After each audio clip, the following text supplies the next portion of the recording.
Missed an episode of your favorite podcast? Choose from over a decade of content in our archives, not just the latest episode. All free at GCNlive.com. This is your call to action. Get prepared, America. Economy, survival, energy, disasters. This is USAPrepares.com. Informative radio, educational radio. Interact now by emailing instructor@USAPrepares.com or text at 434-390-7953. Class, please take your seats. Now, your instructor, Vincent Finelli. Good morning, everyone. Welcome to the show. This is Rich Scheben from Montana, sitting in for Vincent Finelli. Again, his internet is down, so he had to send me some flaming arrows and smoke signals to let me know to host the show. And we have Jason engineering the show in Minnesota. And our guest is Dr. Richard Allen Miller. Rick, are you here? Yes, stay tuned on that. I'm going to try to be here, but yes, thank you. Yes, I'm here. Good. How you doing, buddy? You don't want to know. Like Vincent, plagued with repeats and craziness, and I have no idea really what's going on out there, but I can tell you from a personal point of view, lots of false starts, and I have an opportunity to turn this whole crap on the virus into an advantage rather than a disadvantage. We can talk about that later today if you want. Yeah, well, I want to talk about the virus. I want to talk about some of the crazy things going on around it. I want to talk about your crazy. All right, I'll tell you that, man. University. I want to talk about plants and your hydroponics. I looked at your website. I want to talk about all that stuff. And, of course, whatever you would like to add in between. But let's start with the virus, Rick. I want to talk about, I worked for Big Pharma for over 20 years, and I have not been secretive about the fact that it's a very corrupt, manipulative industry and a revolving door between executives, especially CEOs and the FDA, and just the fastest. Monsanto, could it be Satan? Yeah. Well, let me pose my question first. I want you to talk about, regarding like the virus mutations, and it's the same thing with the flu vaccines in general. As a pharmaceutical rep, I would look at the contraindications, the adverse events, the side effects, and I would look at the package inserts on how they've made it almost microfiche so nobody can read them. They made it so small. But the reason why there's so many contraindication, adverse events, and side effects in drugs in general, especially vaccines, is because things mutate, because you're guessing the strains of viruses. And how can we expect to have confidence, and I'm all for building an immune system, but I'm for doing it naturally and not through synthetic, artificial, refined, and processed means. So how can we build our immune system, and how do we give any credibility to a system when you have people like Bill Gates literally talking about demanding population decreases while he's making big money with big pharma and pushing vaccines, and there's such a big paragraphs of these adverse events, contraindications, and side effects, which really shows that there's not one drug that fits all, because everybody's different. We have different blood types, we have different immune systems, we have different genes, we have different everything. So comment on what I just said, Rick. Where should I begin? Let's start with viruses. Because they mutate, immunization is not appropriate, because you can't actually immunize yourself against flu. You can do things like measles and mumps. In fact, the way you normally do it is you expose yourself as a child to these creepy things, and your immune system builds up its own antibodies, and then you don't get it anymore, and you're good. Now, this virus, the coronavirus, has mutations in it. I have no idea what happened to me. I don't know why I was sick the way I was, it was like mononucleosis. It was not the virus. My doctor confirmed that I don't have it doing a remote. However, what was it that made me sick? And why was it lasting so long? I'm still in recovery after a month and a half, 6 weeks. Now, what is that? Well, the coronavirus itself is not killing people. What's killing people is that it is attacking unhealthy people, and they die of other things like obesity, blood sugar, what are the normal ones that most people die from, when you get a flu? It'd be things like a stroke, whatever. I think that much of the media has hyped it up as an excuse to force changes in our society. And I think that this is no different than some of the other viruses that have escaped in the recent years that put people in panics, like a grid down situation, like alien invasion. It's all these different scenarios. And what they've done is they've hyped it in the media to cause fear. They have used it to limit our children in their education right out of the gate. Common Core and some of the other bullshit that they've been doing, where they've removed home economics and mechanical drawing and shop, wood shop, metal shop, automotive, all of those things. The kids today are coming out with no education, and they're not prepared at all for anything that's going to happen after high school, except, they have no chance of doing a career unless they start another school or trade. Page 2. The virus itself, the numbers are questionable.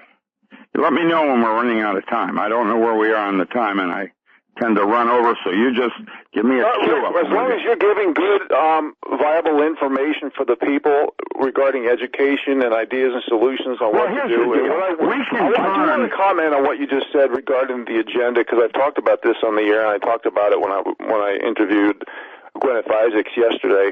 The chain reaction of this agenda by the powers that be, with forced austerity, purposely crashing the economy, delegitimizing work. Well, I wanted to say the money, like shortages, the Fed was going to crash.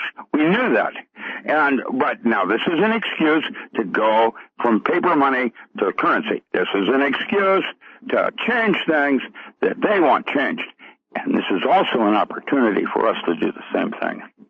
And that's where I think we're going to make inroads, because we can turn this virus. For example, food. Everybody knows that we've been eating on 3% food. That isn't working on a just-in-time delivery with longshoremen and truckers trying to get a city. They run out of food every 3 days. And most of our food doesn't even come from our country, which does trade deficit. Now, really, one of the things I did with Matt Stein is a thing with Michael Moore. He brought me into Chattanooga, and in 7 workshops over a 2-month period, Chattanooga went from producing 3% food to 40. Every single restaurant in Chattanooga now has a greenhouse right next to it. Downtown, in the center of town, they turned it into a farmer's market. They have a stock exchange of surplus food each week, so you know where you can get your extra tomatoes if you want to do canning. And now their logo is right here, right now. Now, Chattanooga is a model on what most cities should be doing and have an opportunity to do now that we can see our food system is at risk when we try to have a pandemic, a grid-down situation. We have hoarding and other kinds of things that are happening. These are the parts of our society that we need to make changes in. And we can do that if we start producing our own food. The Amish called me 3 days ago. They have developed a new kind of house, an 800-square-foot house It sits on a rail tray, and they want to set up small communities around the country that are self-sufficient with their own farming. Now, we should have done that a long time ago. And the big cities, because of agribusiness, like you mentioned, we now get our food from China. What happens when China goes upside down? We all our medicine. All our medicine comes from China. 93% of all prescriptive drugs are manufactured in China. I remember in the 90s when I was growing feverfew and for Centrum, and I had to ship it to China for capsulating and tableting. And then sent back to going to Costco. That's crazy. And that was 30 years ago. Where do you think we are today? We have an opportunity to see what's wrong and change things. And the scare part of closing down, quarantine, etc., is a ruse for them to make other changes they want to make. I agree, Rick. And when you look at what's happening economically in this country, you see bankruptcies, defaults, delinquencies really not going in the right direction.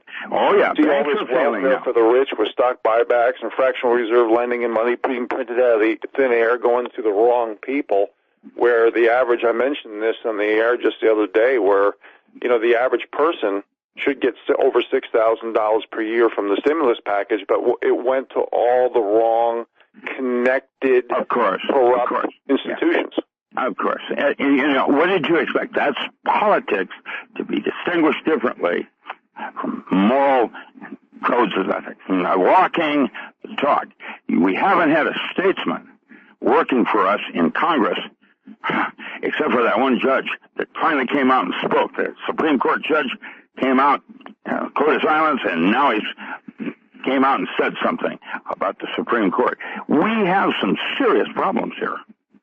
Oh yeah, and Congress represents the lobbyists, the PAC special interests. They don't even associate with us. They associate with their funders. It's all basically manufacturing the perception of their own self-importance and self-preservation. Rick, I got an article here your media to put the spin on it is no longer trustworthy. You can't trust the media anymore because they're also owned by the same lobbyists you're talking about. So the spin, and we're seeing that every day, where someone will break the news and say, I've had enough, I'm going to quit Fox, and I'm going to say it like it is. That part is, and you still don't know what's really real, except for yourself. And that's probably why you're very secure up in Montana like you are. You have done it. That's a model that we should be, all of us, thinking about. You don't have to go back to the way Grandpa did it. You can go back and, you hear that thumping in the background? That's my hydroponic system I built, filmed it for children. And I'm going to show children, if they're going to send our children home early from school, and they're going to not maybe even open in September. What are the children going to do at home? Those are the children that are going to push you around in a wheelchair when your teeth roll out. Folks, we will be right back after the break with Dr. Richard Allen Miller. Welcome back to the show, everybody. Rich Scheben from Montana, sitting in for Vincent Finelli, and our guest today is Dr. Richard Allen Miller. So, Rick, what I'm going to do is I'm going to pose some questions to you, and I would like you to let me finish, and then I'll just say, Rick, so we don't talk over each other, okay, buddy? So I don't know if I can do that. I'll do the best I can. I'm more spontaneous. I'll do the best I can. I'm sorry. So we can keep discussions in context for the. I've never had anybody else have criticized me like that, but okay, thank you. I'll try to do the best I can. I'm criticizing myself too. I just think it's easier to do. So okay. I want to mention two articles to you, and it's pretty obvious that everything that I'm reading, this is a geoengineered, man-made bioweapon. I'm talking about COVID-19. And there's two articles here that really challenges the credibility of the whole system.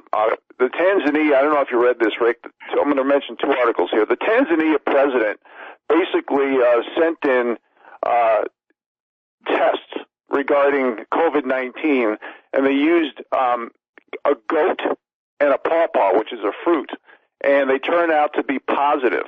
So it just kind of really destroys the credibility of the whole system regarding any legitimacy of what the agenda is behind the virus. And another article came out where COVID survivors are permanently banned from joining the U.S. military. So it looks to me that they want to make everything look as bad as possible with very little legitimacy behind it. What do you think about those two articles I just mentioned, Rick? I've read them both. You're correct. It's a spin. They're doing it for another agenda. It has nothing to do with this being a dangerous virus. It is a dangerous virus in that it is communicable. Everybody's going to get it, probably. And everybody is sick in some way because of their diets and behavior, like exercise and so on. And so there will be blood. But it won't be from the virus. It'll be from you not being and doing the right things with your diet and exercise. Page 2. Same thing. You're going to die of pneumonia. You're not going to die of the virus. What will happen is that your lungs won't clear because you're not healthy enough to clean yourself. I am getting through this just fine. I'm 76. But most people in Oregon, I don't know about Montana, are obese. They're not overweight. They're obese. And when I say that, I mean grossly overweight. Now, those people, when they get hit with a flu or a virus, the statistics are they're going to have a hard time recovering. It has nothing to do with the virus. Page 4. When I remember is when in October they talked about doing this, the Bilderbergers and the rest of them. And then Gates and the rest of that horde went out trying to push agendas like immunization and chipping. And,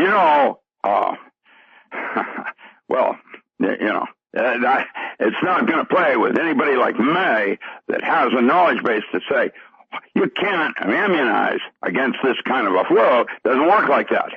And what are you trying to do is sell a bill of goods, and then you're going to try to not educate the children because it's easier to control mindless people with the media that they're doing. And media is controlled now. It used to be when I was listening to Dan Rather, I would go to other channels. It was Walter Cronkite and Charles Kuralt where the media, in my opinion, started to change.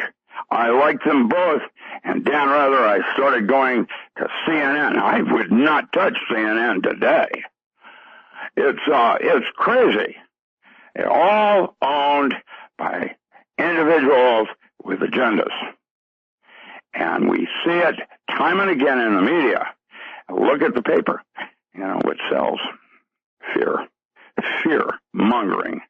And yet, the thing to fear is that your lifestyle needs to be rethought out. And that's an opportunity. And you're not going to do it, and I'm probably not going to do it, but our children might start, and it will be their children that change this world. Rick, hold on to that thought. Folks, thank you for being here. We'll be back right after the break. Hello, everybody. Welcome back to the show. This is Rich Scheben from Montana, sitting in with Vincent Finelli, and our guest is Dr. Richard Allen Miller. Rick, I'm going to mention, I want to comment on some of the things you just mentioned. Everybody agrees it's just common sense and logic that obesity, nutrition, or lack of nutrition and lack of exercise is a major issue. But we also are not, the little guys, not getting representation from the system. We're merging heads of state, heads of industry with heads of state, and things are not working. Everything's protecting the big guy and not the little guy. And we have a sea of electromagnetic radiation from cell phone towers, radar security systems, smart meters, smart devices, which as we know, spies on everybody, censorship and surveillance, wireless computers, 5G immune system attacks, which compromises our immune system. We have had decades of antibiotics for a cold, and I have an article right in front of me here, 3 articles actually, that I want you to comment on. First one is Big Brother comes to your apartment, basically with thermal imaging. So there's a story here out of Boston, I believe, that talks about this company that's doing thermal camera systems to see if you have even a temperature in your own home. And the next article is California County to remove COVID-19 patients from their homes based on living situation. We will place you in other kinds of housing. It gives a new meaning to Hotel California and California Dreaming. They should call this California tyranny. It's amazing where they're going to take you, to a sweatshop, to a concentration camp, to a jail. Very scary stuff going on with these agendas revolving around a virus that doesn't have a higher mortality rate than the common flu. And, of course, the last article is here.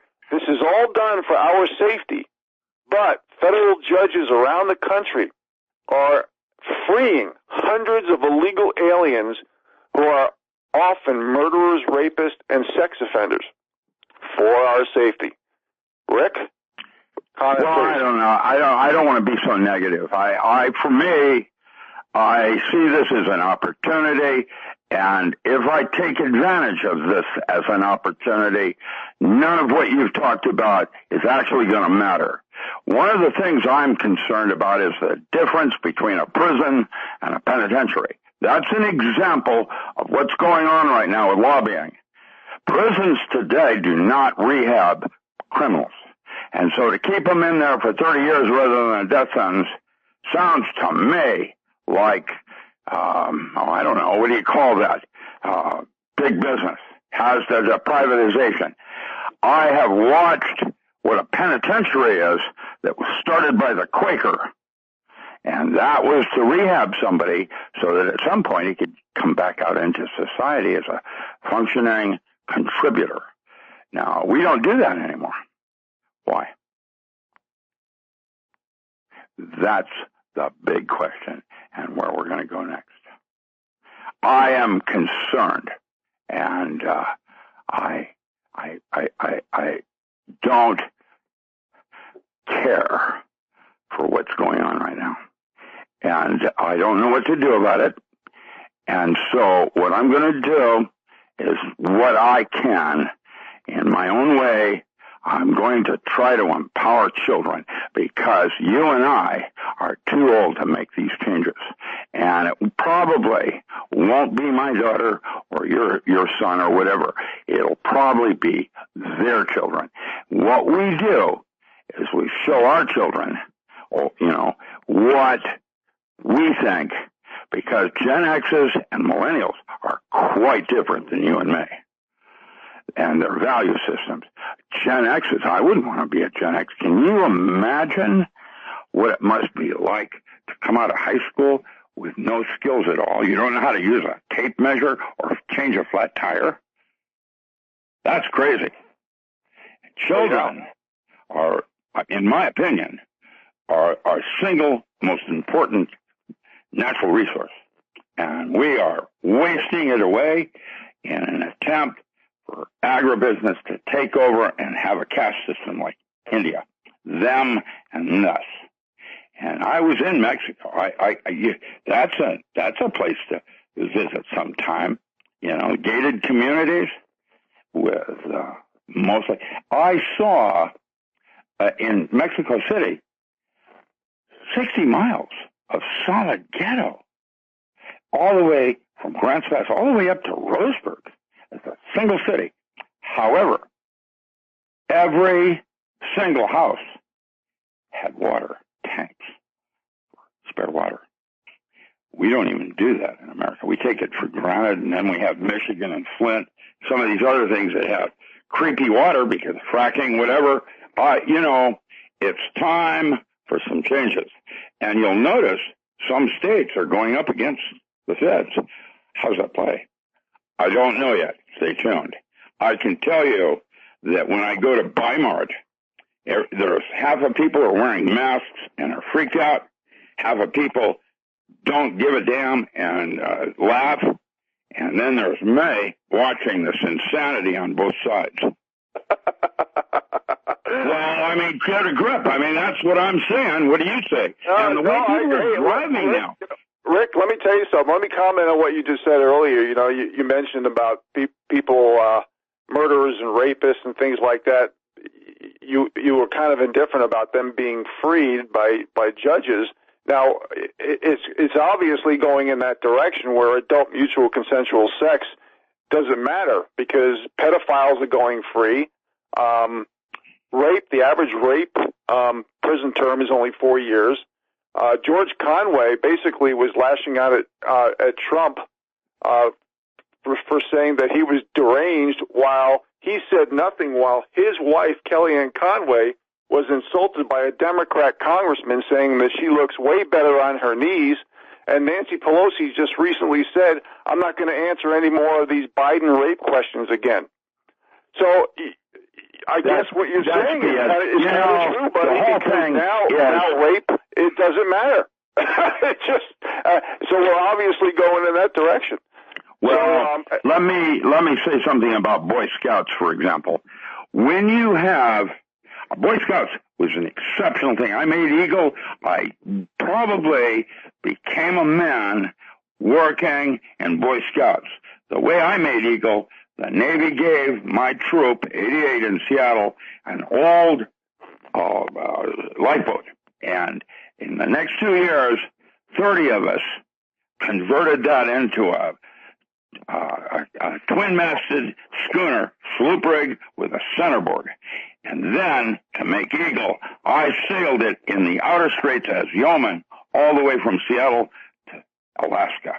And I learned a lot in Boy Scouts. But when you have a group of small kids and a scoutmaster, what happens next is over a period of time, individuals will gravitate to take advantage of these kinds of things. And that's what's happened to things like Boy Scouts now.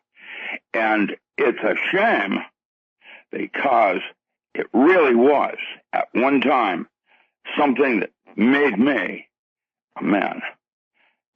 From a boy learning how to camp and set a fire and things of that nature.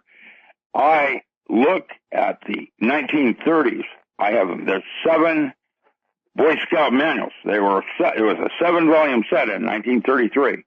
And it changed in the 50s to 1 volume, and now Boy Scouts is closing down because it's loaded with creepy people. Listen, I watched a transvestite or a sex change reading to small children in a grade school. Why are they doing that? I prefer Dolly Parton reading those books to kids and wholesome values, not okay. Today, I'm hard pressed to tell you what a Democrat and a Republican are, because at one time they wanted the same thing for America. They just wanted to do it differently. Pelosi and Trump are embarrassments to me.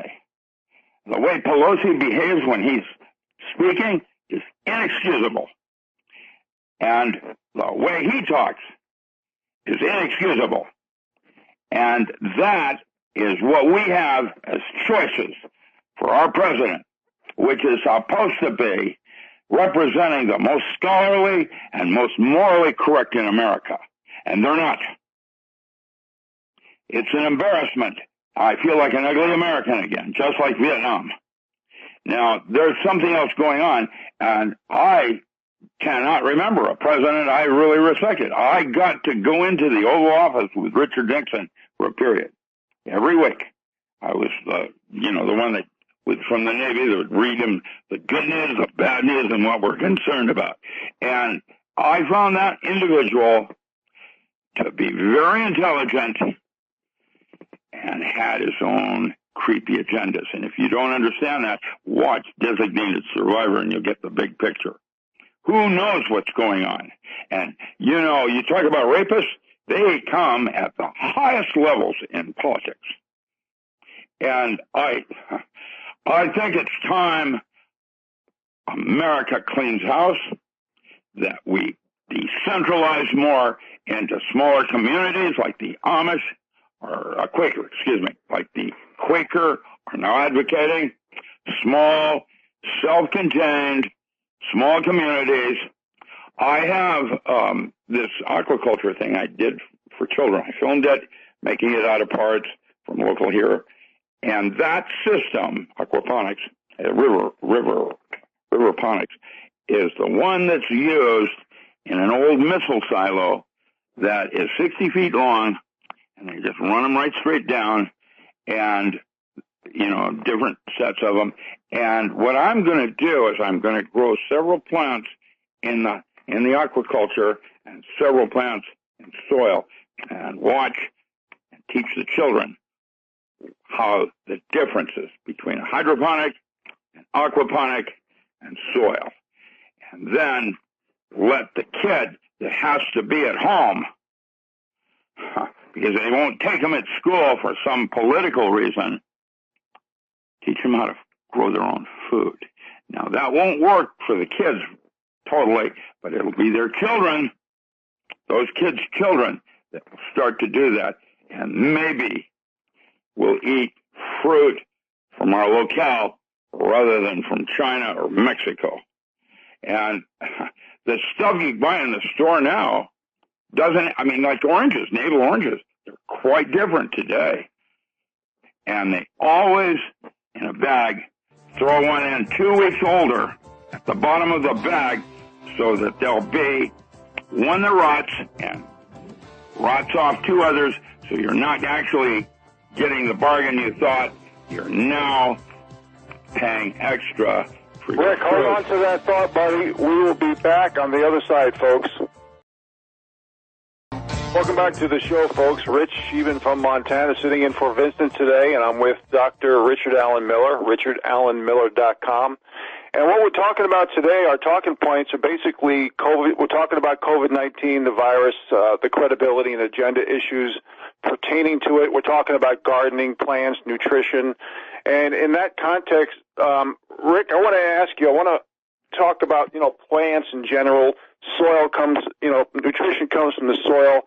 The fluoride in all of our municipal water, everything's sprayed with toxins, machinery, heavy metals in soils, chemicals, Roundup Ready, glyphosate, insecticides, estrogen, and so much like soy, processing of synthetic flavorings, refined everything, artificial sweeteners, petroleum-based colorings, MSG under dozens of names, nanotechnologies, GMO. My God, we can go on and on and on.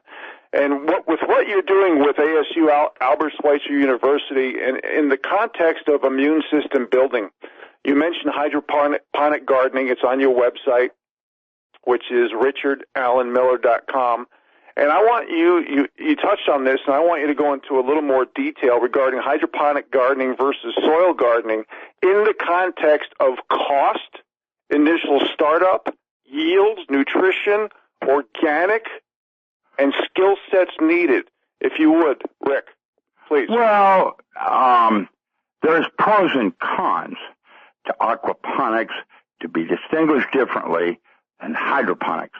Now, when I came out of grad school, I went to work for Boeing, and my first job was working under Art Pilgrim at before it was called the Space Center, it was called the Boeing Scientific Research Laboratories, and they actually had more PhDs in that location than Wilmington and DuPont. I went from DuPont to Boeing, and Art Pilgrim had Lunar Base Alpha 1. It was a closed system, theoretically set for space. In other words, you don't have access to soil, you don't have access to water, you don't have access to minerals or nutrients. How do you grow something efficiently? And that was Art Pilgrim. I was dating his daughter, Vicky. Bad boy. Okay, now, what basically was happening was I was a physicist in charge of light, and I discovered that cannabis indica required a totally different bandwidth than cannabis sativa, and that was called cultivars, or genus and species, and then cultivars are the variations because of habitat. And things change, like echinacea. There are 9 genuses, species, and 2 sub things. That's 11 different kinds of echinacea. And now we're going to find that the one that we call purple coneflower, the big one that grows up 4 feet, Echinacea purpurea, isn't even an echinacea, it's a rudbeckia with new forms of identification. I am so grateful I took Latin in 2nd grade. They don't even do that now for the kids, so that's how all your different plants are using Latin genus and species, variations, and subvariations. And these are different nomenclatures. There will be either link and other things to identify how the plant is different here than it is over there. And you got Kansas snakeroot and you got Missouri snakeroot, and they're quite different. They're different. They're snakeroot. Those are common names. So when I worked in hydroponics, we discovered that all your minerals that are needed to make a plant grow came from 3 things: 1/3 chicken manure, 1/3 rabbit manure, and 1/3 worm casings. If you had that, you did not need any kind of soil amendment. You were good to go with a hydroponic system, and the plant grew fine. Now, what we discovered differently with aquaponics, which is about 30 years later, you don't need the fish. See, what you would do, in my system, you had grading, and you had a bunch of chickens running around. It was a clean room standard, but the chickens would poop through the grading. It would fall into the water and form the chlorella, and then the tilapia ate the algae, and you had a closed system with protein and everything you needed for outer space. All you needed was light. And then that was what I did, was what plant do I want to grow for hemp, for example. If I want to grow it for rope, you use this thing. If I wanted to grow it for medical, you use that. And for the new CBDs, which is a brand new thing, I think I co-authored a book with Rick, I'm going to have you finish on the other side, buddy. Folks, thank you for being here today. We have a hard break coming up, and we'll be back on the other side. Welcome back to hour number 2, folks. Rich Scheben sitting in for Vincent Finelli, and I am with Dr. Richard Allen Miller. And Rick, before the break, we were talking about hydroponic gardening versus soil gardening. I want to get back to that later in the show. I just have a few more questions regarding some of our talking points. We're talking about COVID-19, credibility, agenda issues, and we'll get back to the gardening plant nutrition category later in the show. I want to throw a quick question at you, and then I want to throw another question at you regarding more credibility issues as well. In regards to the powers that be are always using words like humanity, democracy, equality, fairness, tolerance, basically hijacking definitions of words in the American dictionary for their own benefits and agendas and their narrative.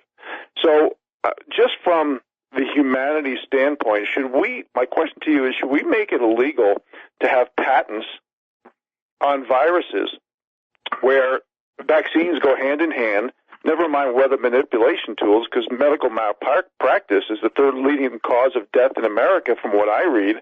And when you look at universities having patents paid for by the taxpayers, because they're subsidized by taxpayers, we really have to look at the fact that if they can manufacture constant forever pandemics and mutations, and under the guise of the world is too populated and they get to choose who lives or dies, and make us ripe for a totalitarian, tyrannical takeover, this is definitely very disconcerting. What's your thoughts on that, Rick?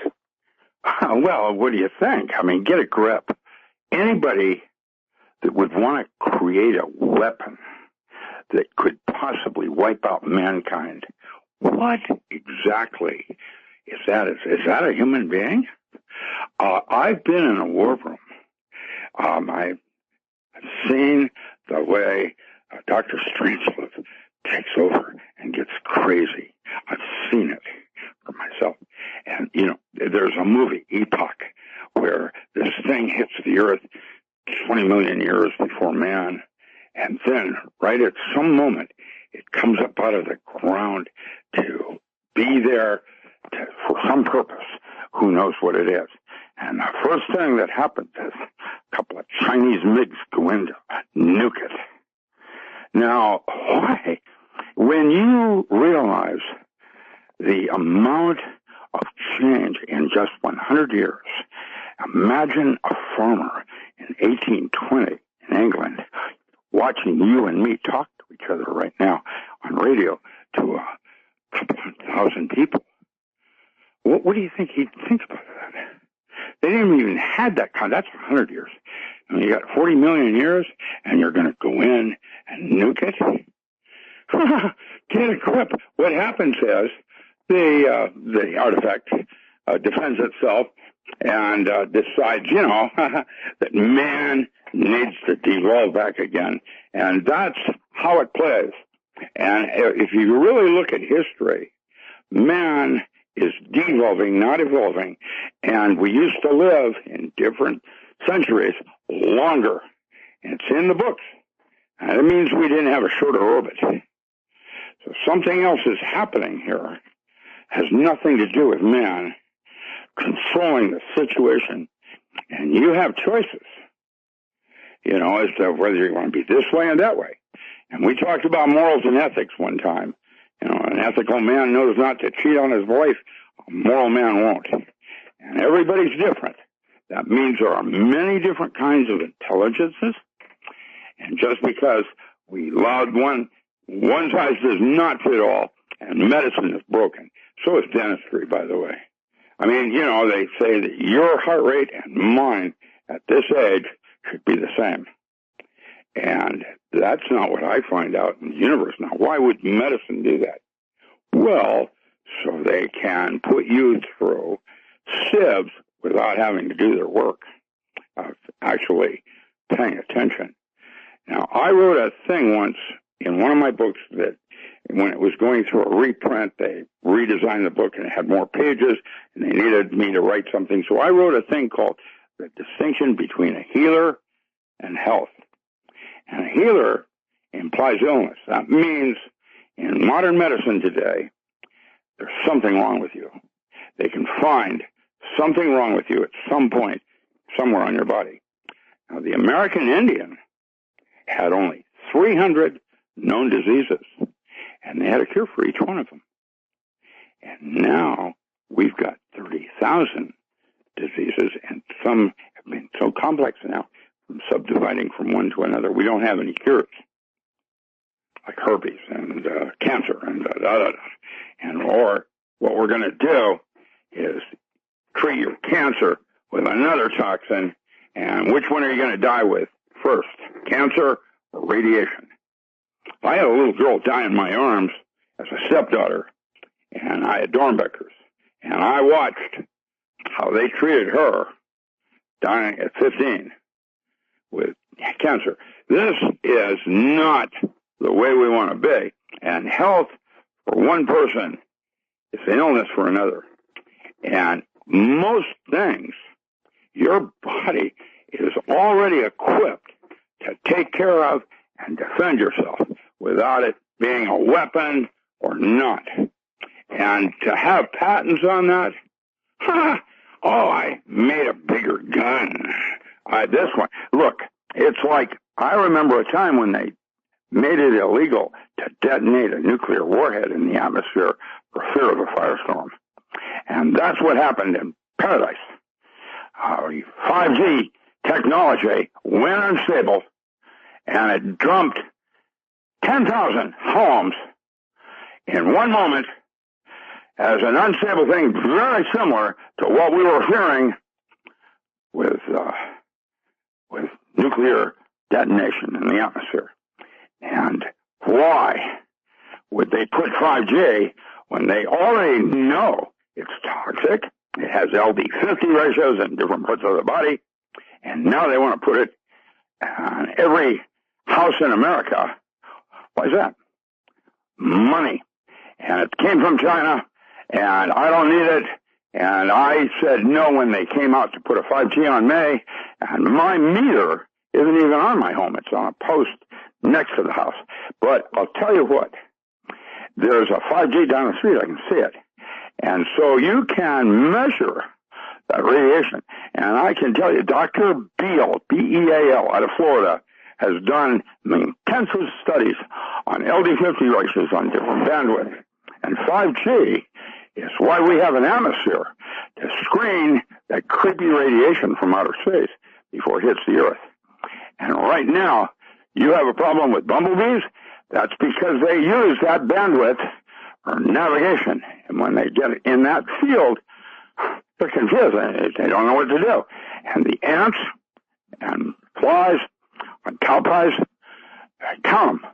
They're less than there was last year. Why is that? Because that's the first to go. Our loss of insects. I'm going to be teaching who's eating my plant. It's one of the things I teach to children, so they understand the importance of good insects, bad insects, and the relationship of one to another, just like your gut. You have things in your gut that are good, bad, and ugly. And everybody's different because everybody's diet is different. And once you understand that you're a unique laboratory, you don't need supplements. You don't need immunization. That's, again, to make people sick and reduce population. Bill Gates is a monster. He did not invent Microsoft. How he did that was he was at the right place at the right time, and he claimed it.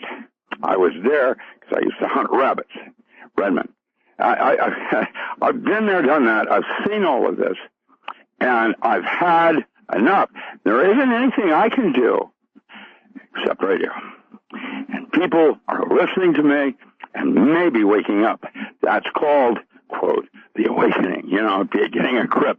The thing is, everything happens for a reason, and everything leads to something better.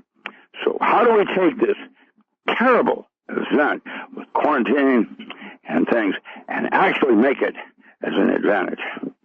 Well, one thing you can do is if the children are going to be stuck at home, you can teach them how to garden. They can do something while they're sitting around, and guess what that's going to do? It's going to empower them. They're going to teach their children, and those children will probably save us from this nonsense. I don't know. Rick, let me pose one last question for you before the break, and you can answer it after the break. I agree with you. We need an executive order from President Trump to make viruses, patents, including weather manipulation tools and all this other stuff, illegal. Absolutely. And we are devolving. You said it perfectly. It's a lot less, like I always say, a lot less left-right paradigm and a lot more aristocracy controlling and managing the serfs for profit and their addictions to power, money, and control. Now, what I want to pose to you is some more credibility issues regarding these events and this COVID-19.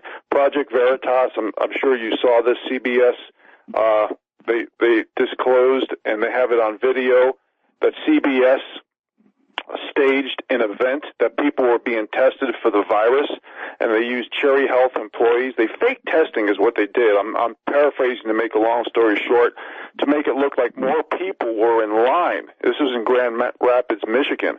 So they faked patients, these are quotes, pretended to swab, quotes, and they wanted it to look busy, in quotes.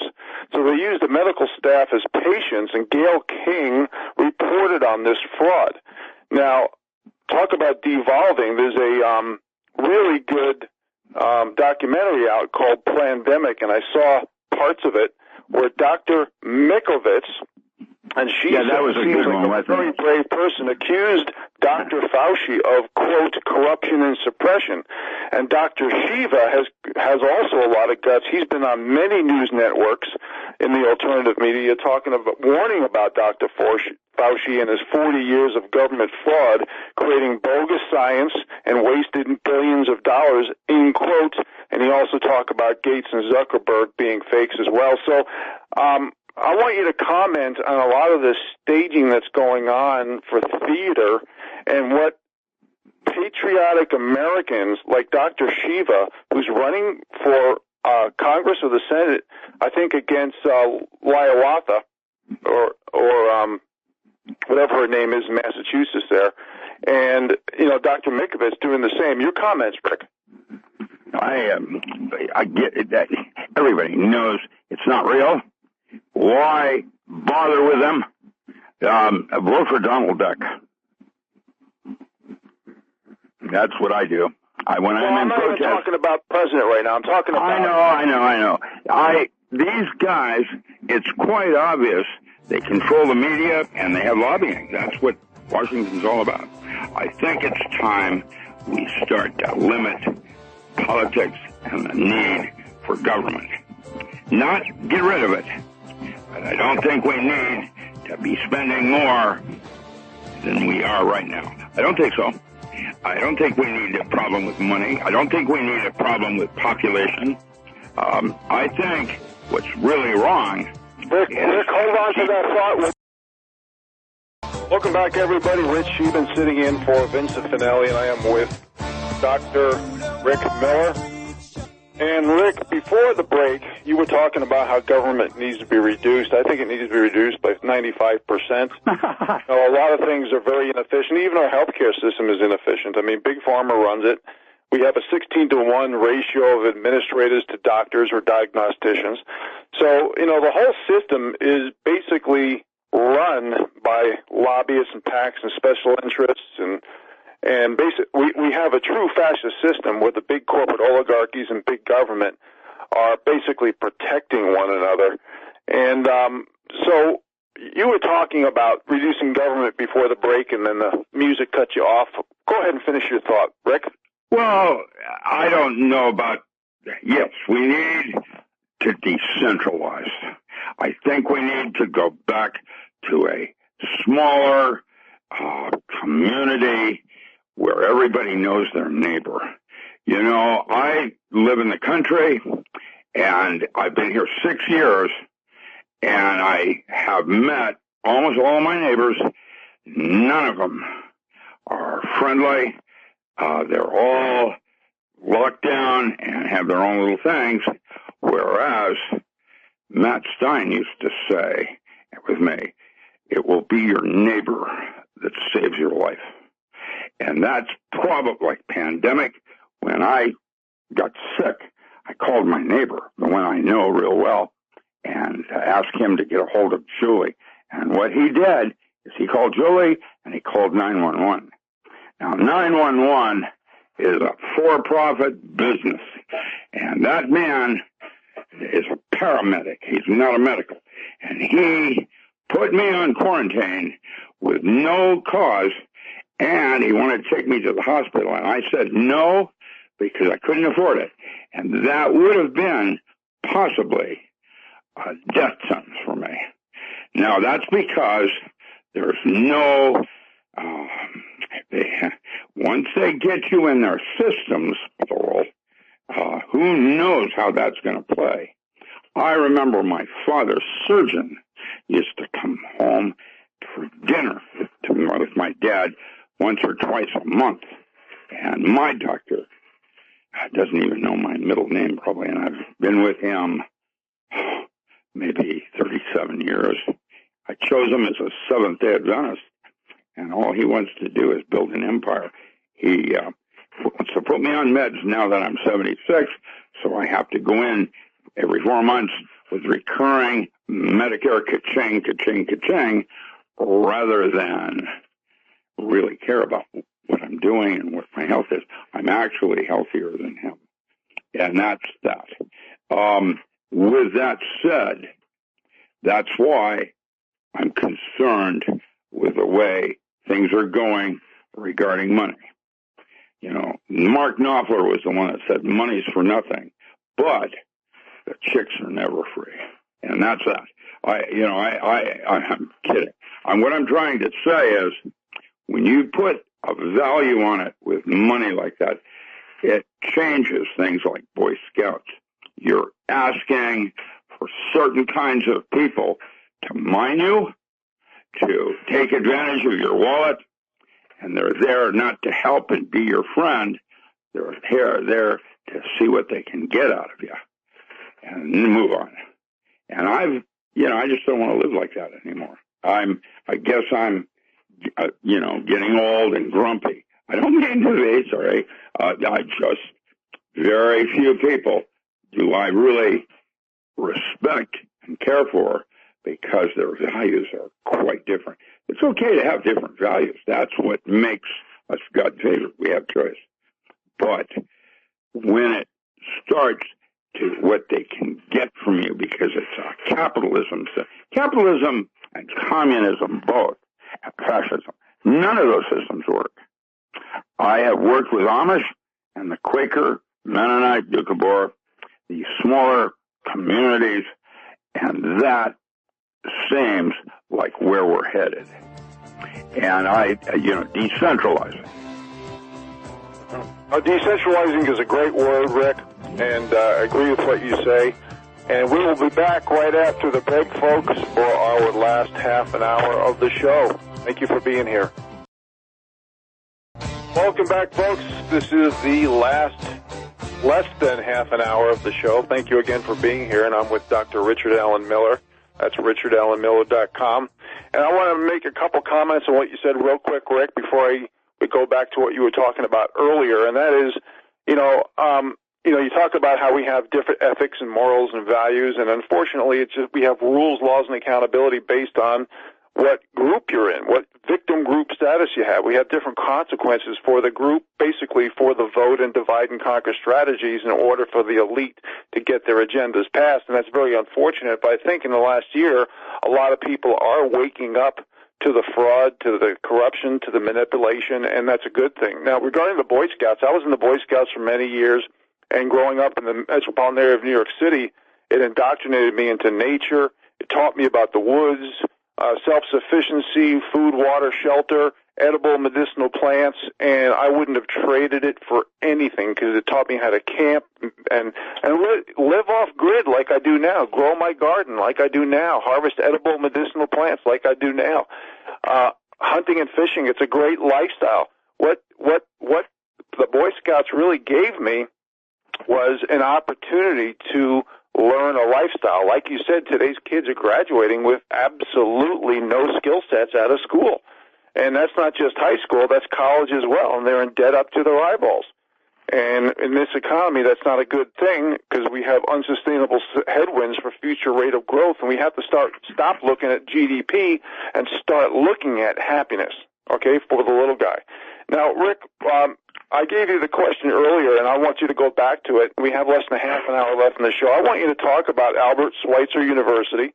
I want you to talk about what you're doing there. I want you to talk about the question I gave you regarding building your immune system and the differences between hydroponic gardening and soil gardening, the differences and the benefits in the context of how much it costs, the yields of fruit, the nutrition, if any difference, organic differences, skill sets needed to start. Go ahead and go with that, Rick. Well, I don't know where to begin. My website, there's a new university. It was given to me by an old friend. It was originally set up as an asset to dodge money for the Brazilian Secret Service. It was never used. And so when Matt Abe, after all of my friends since 1970, retired, 42 years, he gave me this university and said, do something with it. And I chose to turn it into a Harry Potter-like school for children. And the first thing I'm earth, air, fire, and water. I'm going to teach metaphysics. Now, earth is growing your own food. Water, that's that bus I'm talking about, the caterpillar that will be going out there run by third graders, showing first graders how to tell whether or not the water is drinkable, and if it's not, how to clean it. And it's a mobile water testing laboratory. That'll be a workbook 3. Workbook 5 is out, by the way. It's on stress management. Everything, if you manage your stress, you don't get sick. And there's rules of the road. That book was something I wrote back in 1984. Because there's no incomes, I'm starting to go back and grab stuff and put it out, like Healing Yourself was something I wrote in the 70s. Open Door Clinic for natural sources of things that you now take prescriptions. I would suggest, and one of the things I'm going to teach the children is to start an herbal pharmacy. Because if you're on a blood thinner or heart medicine, where are you going to get that? When the grid goes down, or the pandemic stops China from importing. And you're in deep shit if you don't have, your medicines on a day-by-day basis. You can grow them in your garden. That's where valerian root is, Valium, etc., and valerian sulfate. So with that said, I think that teaching our children these skill sets and then stopping and asking them what they want to learn next and see what they say. They're smarter than we are. Now, we're more experienced, but that means, by definition, we're also more limited. That is by definition. And a child doesn't know he can't do something, and watch what happens next, because I have discovered that a child is working in magic. It's the mind's eye. They will find a way that I couldn't. And that's what makes them so very, very valuable and special. As Crosby, Stills, Nash and Young, teach your children well and watch what they do to their generation. It will be one step at a time. It will be the camel in the desert following the track. Light, life, love, liberty, and law. That's Gimel. And I'm going to start off with showing them how to do a hydroponic aquaculture system. Is a little more evolved. I have that system that I have here. I have a single unit. I have that in a 60-foot missile silo run by 12 families that now feeds 2,000 people all the food they need to eat. And what you do is as the water runs down the hill, it warms up. That determines what crop. And you run LEDs, and each one has different bandwidths. Broccoli wants a different bandwidth than cauliflower if you're growing underground. Why would you want to grow underground? Well, I'm seeing the sun change. It's no longer yellow like when I was a kid. It's something else. And those long ultraviolets are affecting insects. And at some point, the Hopi says there's going to be a burst from the sun that will sterilize a certain portion of the earth. Now, nobody knows when and how bad. 4 hours, 4 hours of earth is going to be sterilized. According to the Hopi, you're going to need 10 feet of soil between you and the sun for that moment. And when you come back up, you're going to have to come up with everything, because there won't be anything on earth in that part. It will be sterilized, including mycorrhiza and your seed, etc. That's why they're putting these seed banks together. Now, Canada, their reserve, like ours was Fort Knox, their reserve is seed reserves up in Smoky Lake, Alberta. They're doing the Scotch pine and the coastal lodgepole and other. They save their seed as their primary nest egg for what supports. That's all the logging comes out of Canada now. I remember when I was living in eastern Washington, you could go up into Canada and get a sling, 1,000 Murphy, anything for $60. Good luck with that one now. Everything's changing. And timber. I live in the mountains. I have a bunch of forest between me and my neighbors, and this one guy just came in and nuked his property and just put this house in and just made it all flat up in the mountains. Why? Lawns are a French concept, and they are non-productive. And what you want is a natural setting and habitat, and everything in that is probably edible, including the poison oak. that really is, there's edible. And wherever there's a toxin in the wood, you will find its antidote growing right next to it. I don't know how that works, but God seems to have a plan here. And I enjoy living off the land. I don't do it probably as well as you do, Rick, because Montana is beautiful there. Well, it depends on where. If you're up by Livingston, it gets pretty cold. But there's a mountain in Montana that is solid bear grass, and the Dutch want it. And I could see farming that mountain, going up the mountain with the season and railing into Thunder Bay. And there's how you do it. Every place has things in the woods that's marketable. And right now what I'm doing is a business up in Edmonton where we're growing psychedelic, gourmet, and pharmaceutical for both the Canadian government and the state of Israel for research. I've got a Schedule 1 now. And they want buttloads. There's this one gourmet company that's selling to restaurants that wants 100,000 pounds of gourmet mushrooms every week. At $6, 100,000 pounds times 6 weekly. And they just went into contract partnership with my company. I'm a partner to harvest this stuff. And we can't wildcraft it, but we can go into the birch and drill it, put chaga and other mushrooms in there and grow it just in the word natural. And when the tree's done, we knock the tree down for wintergreen oil. Hoorah. It's farming in Montana has got resources that Idaho does not. And South and North Dakota, everybody has their own native plants, and they're all marketable for barter.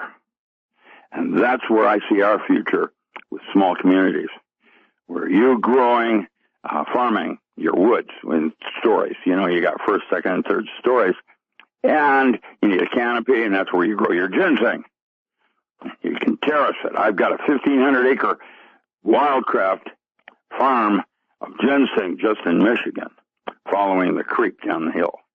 And I have to tell you, once you look at your land, it will tell you what to grow, because the native plants that are growing on it, the weeds, you know what a weed is? It's a plant that cattle won't eat. That's what they classify a weed in every state. And cattle is pretty much over in terms of rangeland and getting your dollar. And today, those weeds that you find noxious are going to be worth quite a bit of money shortly. Montana has all kinds of things growing wild that are worth actually quite a bit of money. Nobody has ever looked at it. I have one governor who was interested in that bear grass project, but he's out of office now, and so they've moved on to other things. You can turn your forest into farming where you keep your habitat and then grow crops for barter or trade. Just everything's marketable on availability. 4 years ago, I did 150 truckloads of ponderosa pine cone in one season. Cheeseburger, cheeseburger, cheeseburger. I had crews of Guatemalan that would load a truck every day. And that was one buyer. Rick, hold on to that thought. We'll be right back, folks, with our last segment with Dr. Rick Miller. All All right, folks, this is our last segment. This is Rich Scheben sitting in with Dr. Richard Allen Miller. And our talking points today has been talking about credibility and agenda issues regarding the COVID-19, gardening plants, nutrition, etc. Rick, you mentioned certain words. When you talked about smarts, I believe there needs to be a balance for happiness between book smarts, street smarts, nature smarts, which is what you talked about in the last segment, foresight smarts, economic smarts, meaning living below your means, knowing the fine line between needs and wants.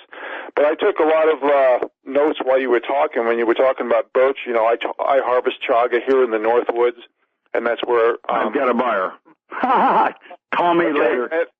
And basically that's silviculture and dendrology as well. And I harvest a decent amount of birch bark, so I get the benefits of the butylene and butylenic acid as well. And it's got pretty much every vitamin. Wintergreen oil is the primary cancer tumor fighter. And you mentioned weeds. Right now I'm harvesting fireweed and oxeye daisy and violet pansies to put in my salad that I pick out of my garden, which is spinach right now. And you also mentioned insects, which the big concern right now is bees and pollination. And I've been into many a greenhouse in many parts of the country, and I mentioned this when I went to Banff last year, their greenhouse. So if those of you who are listening in Banff, the greenhouses that you have in town, you have beautiful tomato plants, but I didn't see any of them pollinated because you keep, for vandalism purposes, you keep the doors locked so the insects can't get in. I understand that. But you can take a little paintbrush and just go from flower to flower and self-pollinate. So just little tricks. And that balance of smarts is really what makes happiness, especially as we're surrounded by treasonous, seditious, greedy, overpaid people who care more about political correctness, fake diplomacy, fake benevolence, fake nobility, their wallet, and controlling the masses and creating a caste system for their own status quo benefits and protection. And we have to think outside the box because of it, because we're running out of opportunities because of what political correctness has done, the central bank corrupt monetary policy, Keynesian economics, and, of course, our demographic system, which I've discussed many times over the year. So that being said, Rick, I'm going to give you the last word.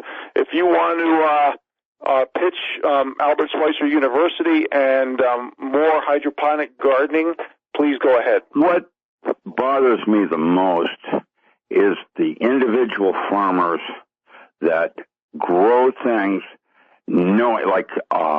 like nuclear power plants. We still, after all these years, have no place to put that radioactive waste. They made their money, they die, and it's now our problem. And eventually, it will be our children's problem. That's what I'm concerned about. You can get more information on any of the things I'm doing off my website, richardallenmiller.com, ALAN. Thanks, Rich. Well, thank you, Rick. And, with all this 5G killing our immune systems, with cell phones, with Wi-Fi in our homes, all the things we talk about regarding electromagnetic radiation, it's definitely a concern. And, Rick, with all this excess, waste that you were talking about, what do you do with it? Where do you put it? Well, that's why we need to revision and change things. And thanks for the coronavirus. It brought to focus some of our basics, like food. Yeah, we need to change that. How we eat, what we eat, and how it's delivered to us. We need a change, and I see our children and their children being the ones that carry that on like a cloud atlas thing. Well, you know what, Rick? I've been talking about, it's in my book on chapter 17 about self-sufficiency preparedness schools, and it can be labeled as many different things. Talking about off-grid living, talking about gardening, talking about hunting and fishing and learning how to butcher, and basically relearning the old 19th century skills, but dovetailing them with 21st century technology, which is what I do here on my hobby farm, which is off-grid living, solar. So, if I feel that the powers that be don't want, you talk about children, they don't want children. They don't want more population. You mean self-empowered children that can grow their own food? Yeah, I know that, and that's why I'm doing it. That's all I can do is one step at a time and try to leave a footprint for someone else to write a better book. Mm-hmm. Yeah, folks, I really think you should, just from the aspect of fun. We didn't dovetail fun into all the things that our lifestyle entails. The gardening, the hunting, the fishing, the edible and medicinal. The humor of it. It's all fun. It's not just learning skill sets and thinking outside the box. People are missing out. We have to rethink things. I want to thank you for being here today, Dr. Richard Allen Miller. Really appreciate your knowledge, and the audience, thank you for listening today. You all have a great day.